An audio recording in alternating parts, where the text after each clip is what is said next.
咁啊，今日再嚟講一講香港嘅最嚴禁煙令啊！4月30號啊實施啊，咁就唔單止你係唔俾食啦，連袋喺個身度都唔得，旅遊都唔得，係嘛？即係遊客都唔得。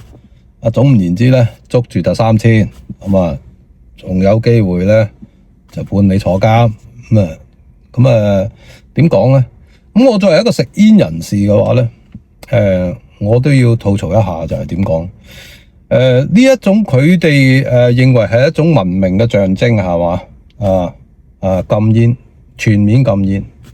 咁香港政府作為一種文明嘅象徵，咁老實講啊，食煙呢一樣嘢嘅話咧，佢唔係今時今日先有嘅，全世界都有嘅，係嘛？你覺得佢唔好，你覺得你係要為人哋着想，係嘛？或者甚至乎係話因為咩二手煙啊嗰啲咁嘅嘢，其實所有嘅嘢咧，我覺得咧，點講咧？呢一樣嘢我覺得係做政績嘅啫，俾人睇嘅啫。即係老實講啊，你哋我相信香港立法會呢班人啊，個個都唔食煙㗎，係嘛？如果唔係，邊有咁順攤咧？咁你講話為人哋好，為人哋身體着想啊，又文明啊，係嘛？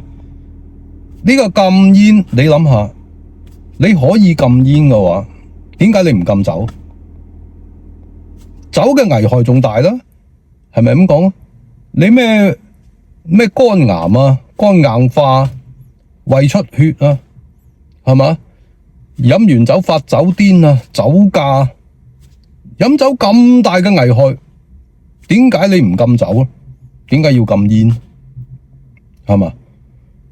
我相信酒嘅危害絕對係大過煙嘅。咁你要文明嘅話，你應該連酒都禁埋。仲有係嘛？既然話煙味係會影響到其他人咁樣計嘅話，香水嗱，我喺美國，我係用咗幾十年香水噶啦，係嘛？但係我喺美國，我開 Uber 車嘅時候，我接到啲客人，佢哋噴嗰啲香水咧，係令到我反晒胃，想嘔嘅，即係你係好難頂嘅嗰啲香水。嗰啲特種人群啊，大家明吓，即係話佢哋嗰啲香水係聞到你係想嘔嘅，咁你話係咪應該禁香水？大家都唔好噴香水啊，係咪咁講先？噴香水有咩益啊？噴嗰個自己聞唔到嘅，係供人哋嘅啫，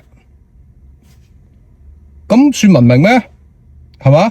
係咪應該連香水都禁埋啊？因為佢一啲好處都冇啊。係嘛？分分鐘焗親人㗎喎！你唔好講話你 Chanel 又好啊，咩牌子都好啊，係嘛？